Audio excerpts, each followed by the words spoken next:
Want to delete your additional Facebook profile on Android?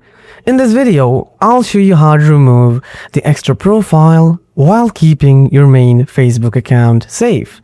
Let's get started.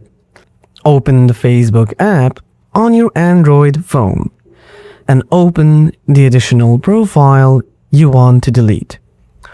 After that, tap the menu or three lines in the top right corner. Then tap Settings and Privacy. Now tap Settings.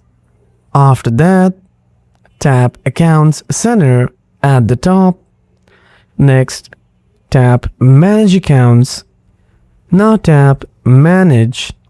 Then tap Deactivation or Deletion and choose Deactivate Account.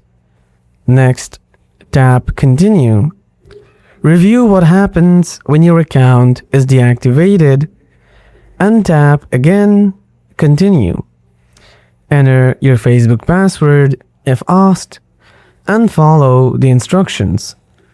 Finally, tap Deactivate to confirm.